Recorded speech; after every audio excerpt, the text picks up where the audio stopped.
JPSC परीक्षा धांधली मामले में गिरफ्तार टीडीपीएल के मार्केटिंग मैनेजर अभय तिवारी के भाई अक्षय तिवारी और उसकी पत्नी सुषमा कुमारी को गिरफ्तार किया गया है। दोनों को हिरासत में लेकर पूछताछ शुरू कर दी गई, फिर बाद में सीआईडी ने उन्हें गिरफ्तार कर लिया। दोनों पर जेपीएससी और जेएसएससी सीजीएल में अवैध तरीके से सफलता हासिल करने का आरोप है। अभय तिवारी पहले ही जेल जा चुका है। मंगलवार को गिरिडीह पुलिस की विशेष टीम देवघर स्थित अभय तिवारी के घर पहुंची और अपने साथ गिरिडीह ले आई। अभय तिवारी पर आरोप है उसने अपने भाई अक्षय तिवारी और पत्नी को जेएसएससी सीजीएल के जरिए सरकारी नौकरी दिलाने में मदद की। सीआईडी जांच के दौरान ये सामने आया कि अभय तिवारी के परिवार और रिश्तेदारी के करीब 10 लोगों ने बीते कुछ सालों में सरकारी नौकरी हासिल की है। अब इन सब की नियुक्ति जांच के दायरे में है। आपको बता दें, अक्षय तिवारी एसओ के पद पर कार्यरत था। पटना में छात्रों का धरना शुरू होने के कुछ ही घंटे बाद बिहार सरकार एक्शन में आ गई। बिहार लोक सेवा आयोग यानी कि बीपीएससी ने शिक्षक भर्ती परीक्षा के चौथे चरण के लिए नोटिफिकेशन जारी कर दिया। 32,388 पदों पर बहाली निकाली गई है। 1 सितंबर से 30 सितंबर तक छात्र ऑनलाइन आवेदन कर पाएंगे। टीआरई 4 के नोटिफिकेशन में देरी को लेकर छात्रों में नाराजगी थी, जिसके कारण पटना के गर्दनी बाग में छात्र न्याय सत्याग्रह कर रहे हैं। हालांकि छात्रों की कई और दूसरी मांगे भी हैं। छात्रों के मुद्दे पर अब बिहार की सियासत गर्मा गई। बुधवार को आरजेडी के राजभवन मार्च के पहले तेजस्वी यादव गर्दनी बाग में धरने पर बैठे छात्रों के बीच पहुंचे। तेजस्वी ने कहा, हम छात्रों के साथ खड़े हैं। एक परीक्षा ऐसी नहीं होती जब पेपर लीक नहीं होता हो। जब सरकारें वीक होती हैं तभी पेपर लीक होता है। छात्र एक होकर लड़ाई लड़ेंगे तो सरकार झुकेगी। तेजस्वी यादव ने सिवान में प्रदर्शनकारियों पर AK-47 से फायरिंग के मामले पर सम्राट चौधरी सरकार को जमकर घेरा और कहा कि बिना सीएम की इजाजत के गोली नहीं चली होगी। सरकार ने एक सिपाही को बलि का बकरा बना दिया, लेकिन गोली चलाने का आदेश देने वाले ऑफिसर पर एक्शन नहीं हुआ। न तो डीएम निलंबित हुए, न ही एसपी, बस तबादला कर खानापूर्ति हुई। बिहार में 18 आईपीएस अफसरों का ट्रांसफर हो गया है। इस लिस्ट में 2 नाम सबसे ज्यादा चर्चा में। पहला नाम सिवान के एसपी पूरण झा का है। छात्रों के प्रदर्शन के दौरान AK-47 से फायरिंग के बाद एसपी की भूमिका पर सवाल उठ रहे थे। अब उनका ट्रांसफर हो गया, लेकिन उन्हें वेटिंग लिस्ट में डाल दिया गया है। मतलब उनकी नई भूमिका और नई जगह अभी तय नहीं हुई है। दूसरा नाम भोजपुर के एसपी राज का है। भरत तिवारी एनकाउंटर के बाद उन पर भी सवाल उठ रहे थे। अब उन्हें रोहतास का नया एसपी बनाया गया। जंतर मंतर प्रदर्शन के दौरान दिल्ली पुलिस के संयम की तारीफ को लेकर राहुल गांधी ने केंद्रीय मंत्री किरण रिजिजू पर पलटवार करते हुए कहा कि शांतिपूर्ण प्रदर्शन कर रहे छात्रों पर लाठियां चली, पैलेट गन चली, एक बच्चे की आंख चली गई। क्या इस बर्बरता के लिए पुलिस की तारीफ होनी चाहिए? पहले बच्चों पर लाठी चलाओ और फिर कुछ बोल दो कि कुछ हुआ ही नहीं। राहुल ने कहा, ये दिमाग से खाली लोग हैं जिन्हें ना अपनी गलती दिखती ना दिखने पर मानते हैं। विवाद के बीच वंदे मातरम को लेकर कांग्रेस पार्टी ने अपना स्टैंड क्लियर किया। कर्नाटक कांग्रेस चीफ BK हरिप्रसाद ने कहा, कांग्रेस के कार्यक्रम में 2 स्टैंजा ही गाए जाएंगे। सिर्फ सरकारी कार्यक्रम में हम कानून का पालन करेंगे और पूरा वंदे मातरम गाया जाएगा। अगर ये गलत है तो फिर सरकार हमें जेल में डाल दे।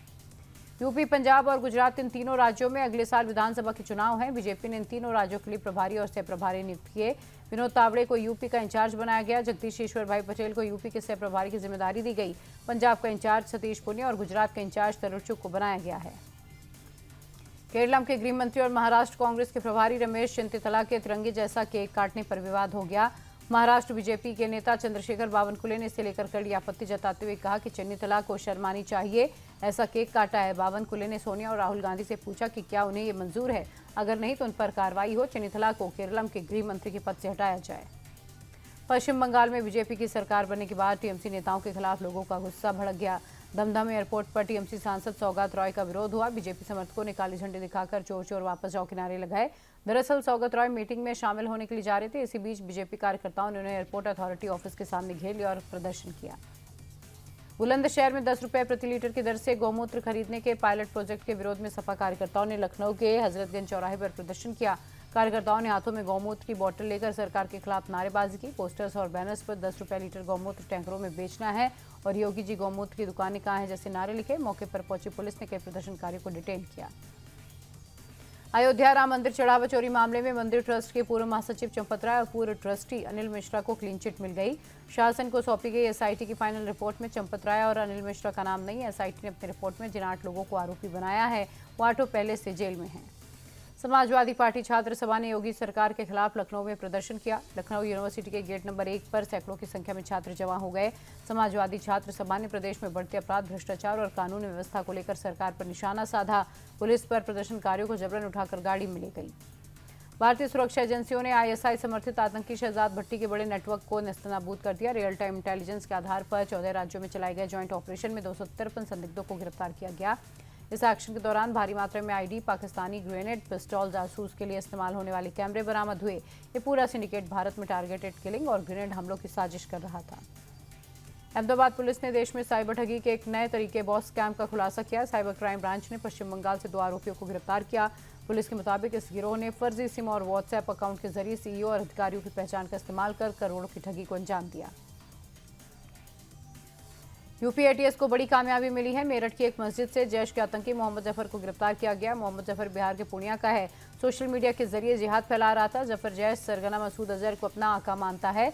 गिरफ्तार आतंकी मदरसों के नाम पर फंड इकट्ठे कर पाकिस्तान में जैश के अपने हैंडलर को दे रहा था। पूछताछ में आतंकी ने पाकिस्तान पैसे भेजने की बात कबूल की। नोएडा में करोड़ों की चोरी के मामले में पुलिस ने खुलासा करते हुए 6 आरोपियों को अरेस्ट कर लिया। आरोपियों के पास 1 करोड़ 48 लाख रुपए बरामद हुए। गिरफ्तार आरोपियों में चार्टर्ड अकाउंटेंट, ड्राइवर और सेल्समैन भी शामिल हैं। सेक्टर 20 थाने में 40 लाख रुपए की निवेश राशि वापस न मिलने की शिकायत दर्ज हुई थी। रियल एस्टेट और क्रिप्टो समेत कई निवेश से जुड़े पहलुओं की जांच हो रही है। यूपी के सिद्धार्थनगर में प्रशासन ने अवैध कब्जे के खिलाफ बड़ी कार्रवाई की। डुमरियागंज तहसील इलाके में खेल के मैदान की जमीन पर अतिक्रमण को बुलडोजर से ध्वस्त किया गया। मैदान पर बने मदरसे और मस्जिद के कुछ हिस्सों को भी ढहा दिया गया। कार्रवाई के दौरान मौके पर बड़ी संख्या में सुरक्षा बलों को तैनात किया गया था। 12 जून 2026 को तहसीलदार ने जमीन पर बेदखली के आदेश दिए थे, जिसके तहत प्रशासन ने कार्रवाई की। बंगाल के टांगरबेरिया में सड़क किनारे बम मिलने से हड़कंप मच गया। बम देखकर स्थानीय लोग घबरा गए। लोगों ने तुरंत पुलिस को सड़क किनारे बम होने की सूचना दी, जिसके बाद पुलिस मौके पर पहुंची, बम बरामद किया। पुलिस इस बात का पता लगा रही है बम किसने रखा, क्या इसका संबंध किसी आपराधिक घटना से तो नहीं है। नागपुर की 12 प्राइवेट और 3 सरकारी स्कूलों को बम से उड़ाने की धमकी मिली। यह धमकी स्कूलों के ईमेल पर खालिस्तानी संगठन की तरफ से भेजी गई। धमकी मिलते ही पुलिस को सूचना दी गई, जिसके बाद स्कूल में पहुंचकर पुलिस ने जांच की। कहीं भी कोई संदिग्ध सामान नहीं मिला। एहतियातन बॉम्ब स्क्वाड से भी जांच कराई गई। राजस्थान के जालोर में उपजिला अस्पताल में पीएमओ डॉक्टर के चैम्बर में घुसकर मारपीट का मामला आया सामने।